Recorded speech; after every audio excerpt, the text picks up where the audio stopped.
Hey everybody, welcome back to Play the Game HQ, or if this is your first time on the channel, welcome. I'm Daniel. This is Metrorunner. It's a new game from Thunderworks Games. It's on Kickstarter now. Now, if you're familiar with Thunderworks, it's probably from Role Player or Cartographers, all of those games set in the world of Ulos. They say this is not in the world of Ulos, but my headcanon for this game is we're about 3,000 years after the events of Cartographers, where the world has been explored, and at some point in that time frame, a massive battle occurred between the rat folk and all the other creatures and the humans, and the humans won out, and, here we are 3,000 years later in a cyberpunk dystopian future. That's my headcanon. That's not what the publisher says about the game, but that's how I choose to look at it. Now, this game is, again, we're in a cyberpunk setting. It's a Rondel game, meaning you're going to be moving around the track. We have jobs that we can complete. We can hack. We have a lot of different things that we're trying to do in order to score points and ultimately win the game, because that's the point of any game other than having fun. Now, a couple of disclosures. This is not a paid preview. This is just a review. I do have, obviously, an advanced copy of the game, but this is just a review. You're getting my opinion. I'm going to give you some overview on the game and a lot of my opinion and my feelings about the game. Now, this is also, it is on Kickstarter now. This is a prototype. It's a really good prototype, but it is a prototype, so some of what you see here may change between now and the final copy. Now, when I first played this game, I was excited to play it, and I was a little underwhelmed. It felt a little like I had seen it before. There's Rondel, you're collecting cubes to finish cards. Some of those cards give you abilities. This was neat. The hacking part was neat, but it felt like it had been done before. And part of that was just because these mechanics, you play enough games, you see all the mechanics. There's very few novel mechanics. But the more that I played it, the more that I felt the uniqueness of the game and saw the elements come out that made it special and saw the strategy kind of reveal itself that made it a unique game, that made it not just a Rondel with some cards and cubes. And that's beyond, the hacking was always unique, but the hacking was just a cool little element that gave you some stuff. But as you're learning a game, you're getting your feet wet, you're catching on to the familiar and not seeing the nuance in the game. And the more I played it, the more I wanted to play it. And as a reviewer, that is something that I'm asking myself more and more is, am I drawn back to the game? Because we get games all the time. And this is not necessarily if you have a really tight game collection, you have some games that you really like to play, or even if you're a collector, if you have hundreds of games, but you have a couple dozen games in your rotation that you play a lot, you may not have that same feeling. But we have games coming in all the time that we have to play, that we have to review, that we get to play and review. But a lot of those games are great, fine games, but we're on to the next game, and I don't find myself drawn back to the game. So I'm asking myself that as I'm reviewing and as I'm thinking through games is, am I drawn back to this game? Do I have a desire to play this, even though I have a bunch of other games that I am committed to play, that I want to play, that are on my shelf ready to be played?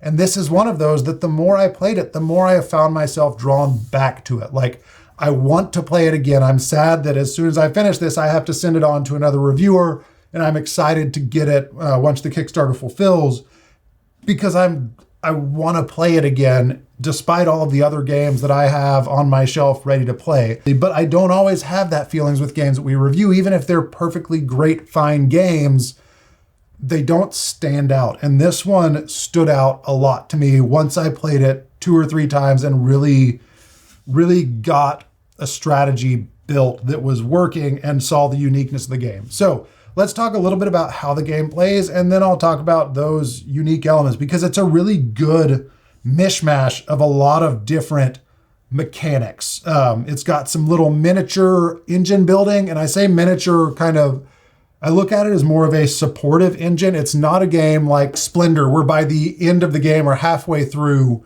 you're going to just be completing cards for free. You can't look at this game as a pure engine builder and play it like that, because you're not, that strategy isn't going to play out. But it's got a cool, like, miniature supportive end, kind of like an electric bike. Like, you still have to pedal, but that little electric engine is helping you along. That's how this is. If you play it right, if you focus on building the engine part of it, The engine is going to support you in what you're trying to do, but it's not going to do all of the driving for you. So basically during the game, you're going to be working your way around the track, and you can move 1 or 2 spots on your turn. Once you get to that space, you're going to take an action based on where you are. You can either take the action of the location that you land on, or you can take the action of the district that you're in. So you'll notice there's 5 specifically colored districts on the board, and the district that you're in is going to determine the district action. The location that you're in is going to determine the location action. And you can take 1 action on your turn. You can also strong arm the locals. You can pay 2 credits to take another action from the space that you're in. So when you move, you're going to take the action. You can take the cubes of the color that you land on. So red, purple, black cubes, blue, and yellow. You can hack, which is this really cool element right here. It's like a little slider puzzle like you used to do as a kid. You can take any color of cubes. The number that you get from there is based on where you are on this track down here. And on these spaces, you can take job cards. These are jobs that you're trying to complete. You can take 2 job cards. Those are the location actions, and the district actions are to take a cube of the color of the district or complete a job of that color. So you'll notice the job cards are different colors up in the corners. We have red, blue. There are jobs that match every district, and then there's wild. You have to be in the district of the card in order to complete that card. So to complete a red card, I have to be over here in the red district. If you're ever on a border space, you can take actions in either district. Now, let's talk about the job cards really quick. I'm saving this for last because this is the coolest part. But let's talk about the job cards. When you take cards, you're going to take 2. The market's going to refill immediately, and you can have up to 5 jobs in your hand at once. Everyone starts off with a job that's specific to their color, and it's really simple to fill or to complete. It's an easy to complete job. The jobs all have cubes down the side. That's what it costs to complete the job. So you have to be on the district that it matches. This question mark, I can be on any district. So for my space here, if I had the cubes, I could complete the job from the yellow district or the blue one because it's a wild. I would pay the cubes, and then I would slot it under my board. So when you finish a job, you're going to put it in one of these 3 spaces under your board. Now these boards are slotted underneath. They're dual layer boards, which I really appreciate because I've had games that require slotting cards that don't have a gap underneath, and you have to like lift up your board. It's cumbersome, but you're going to place it underneath your board. So ignore the bottom bar. You're going to get the rewards shown there. So for this, I will get a hacking token, and then I'm going to move up on both tracks here. So if I'm playing red, I'm going to move up there. I'm going to move up there. This is the notoriety track, or no, this is the influence track up here. This is the notoriety track here. The end of the game is triggered when someone has 9 jobs complete, or when someone crosses over this line, and then everyone gets an equal number of turns. Very standard end game triggers, but when you complete a job, you're gonna take those rewards, and then you're gonna slot this underneath and take the rewards shown. Again, that happens when you complete the job. So I put this one under here, slot it like that so that I can still see the ongoing benefit, and I would get 1 more space on this track. Now you can have up to 3 cards in each section, and that's where you're going to build your little engine. These cards have a mixture of abilities that are ongoing just for the rest of the game once you've completed them. So the minus a cube is basically a discount. So the next time I build a card that requires a purple, I get a 1 purple discount. Red discount, anytime I take a red cube, I can take an additional cube. It's not 1-to-1, it's just anytime you take any number of red cubes, you get 1 additional cube. Same with the blue. There are cards that, so this one over here is when I play a black, that once per turn, I can play a black cube as any color cube. Same with the reds. I can play a red cube as any color cube. So you see where this, as you get cards in your little tableaus, you build that out, you're building a little engine. Now, this one, like these cards some of them require a lot of cubes to build, a lot of different color cubes. So this one is 4 black and then 1 of every other color. So again, with those little discounts and 9 cards triggering the end of the game, you're not going to get that engine where you're just taking cards for free, but it is going to help. It is going to get you to where you are completing jobs faster. And completing jobs is a huge part of the game. That's a huge part of How you're going to score your points. Again, you're going to score points. The points are shown on the cards. This is 7, 3, and 2. You're also going to score points for contracts. Now, this is really cool. I liked this element because it's random and it changes each game. You have 4 contracts here, and they have different symbols on them that match up to the symbols on the card. Those different symbols, these 4 contracts are contracts that I can complete with my columns of cards on my board. You can only complete 1 contract with each column. So even if I was able to match up, like if this was blue and purple and this was, let's say these were switched. So I had blue and red there and blue and purple there. Even if I had a column that had a blue, a purple, and a red, I couldn't complete both of those. I can only complete 1 contract per column. So if you play it perfectly, you're going to complete 3 contracts, and it's 3 points for those 2 contracts, 5 points for those. So scoring is your, you have your jobs, you have your contracts. You're going to score the influence track and the notoriety track based on where you are on those tracks. And then you get, it's a 5-to-1 remaining resources, any tokens, any cubes. 5 of any resource is 1 point. The last element of the scoring is the district majorities. Whoever has completed the most jobs in their color, so purple would be trying to complete purple jobs, red completing red jobs, and so on. Whoever has the most is going to get 5 points. Whoever has the second most is going to get 2 points. So now that we've talked about all of the other gameplay, let's talk about this hacking part because this is really cool. So if you're on a hacking spot, you can choose to hack the network on your turn. You're going to look at the 2 top cards, and what you're going to do is you're going to manipulate this right here to try and match what's going on one of these 2 cards. You have to pick the one that you're going to complete, and then you are going to attempt to complete that by manipulating the board. You have 2 actions available for hacking, and you can pay cubes for additional actions. You can rotate a tile 90 degrees. You can swap 2 tiles that are adjacent. You can shift a row, so I can take this one, move it to the other end, and slide it down. And then each character has an action that is unique to them that can be done once per turn. So for my Leviathan character, I can swap any 2 tiles that are adjacent to the skull tile, so I could swap these 2 tiles with that action if I wanted to do that. But essentially, again, you're trying to what you're trying to do is connect the 2 green spots from the direction that they're showing. So with this one, I could pretty simply, and these are randomly placed at the beginning of the game, but this one is pretty simple to complete. I can rotate this one 90 degrees, and then I have, from this top left, I have a path down, over, and out the bottom. Now these pink and blue spots, when you cross these spots on the notoriety track or on the influence track, you're going to unlock them on your board. So for here, I would have already unlocked both of these. And that just means if I am able to connect this exit into the main path that I have built, to the green path, then I get the bonus shown at the bottom. Once I complete a hack, so for this one, I'm not even gonna, I guess let's just say for kicks that this one was right up there. And now I have tied in blue into this main green track. So because I have unlocked blue on my board, I'm past that spot here. I'm going to get the main bonus, which is 1 spot up on the notoriety track. I'm going to get a cube, so I'll take that to my board. And then I'm also going to get the blue bonus, which is a credit.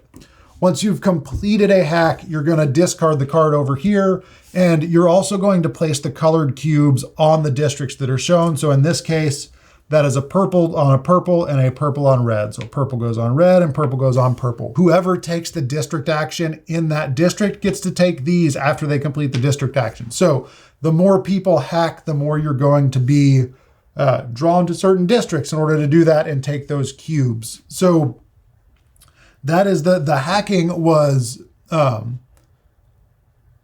loved it because I like spatial puzzles. Other players had a little bit of trouble visualizing it. It is a very spatial mechanic and a very puzzly mechanic. And Allison had a little bit of trouble with it at first, and some other people we played with did have trouble just visualizing that.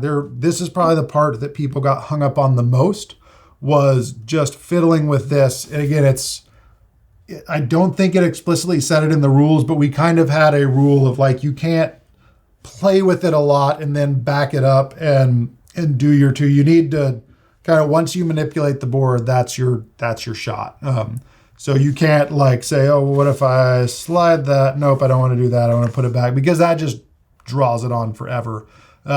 So this was I love this mechanic. Even Allison, as she struggled with it, still really enjoyed it. It was just, you could tell some people were having more trouble with this than others, but that is probably the most unique element of the game, and I really liked it. So as you're playing the game, there's a big balance to how much you're going to hack, how many jobs you're going to complete, if you're just going to mow through points and just do things to get points, or if you're going to focus on efficiency. And I did, again, the more I played, the more I found myself refining a strategy. The last game we played, I won by a landslide of points. And that was the game that I said, I am going to ignore the colors on the cards, and I'm going to watch the bonuses, and I'm going to build a small engine that really supports what I'm trying to do. Because otherwise I was ending up with very few cards. I may make my way up the tracks quickly, but I don't have a bunch of cards down here. I don't have a bunch of bonuses, and it was not an efficient way to play. So treating this game like an engine builder, but not losing focus on all the other things, hacking periodically, hacking when it was beneficial for me, thinking through, okay, I want to do this, but I need to be at a different place on the board. So I need to hack so I can get some credits so I can jump to the other side of the board next turn. Those kind of things. The more I focused on the kind of intricate, specific options that I had, the more I enjoyed it and the better I did at the game. And it's logical. That makes sense. The more you play a game, the better you know it, the better you're going to play it, and the better time you're going to have. But this one, I really found that more so than some other games. Like some games you play and it's just like, okay, I see what I'm doing. I'm doing it. It's very luck based.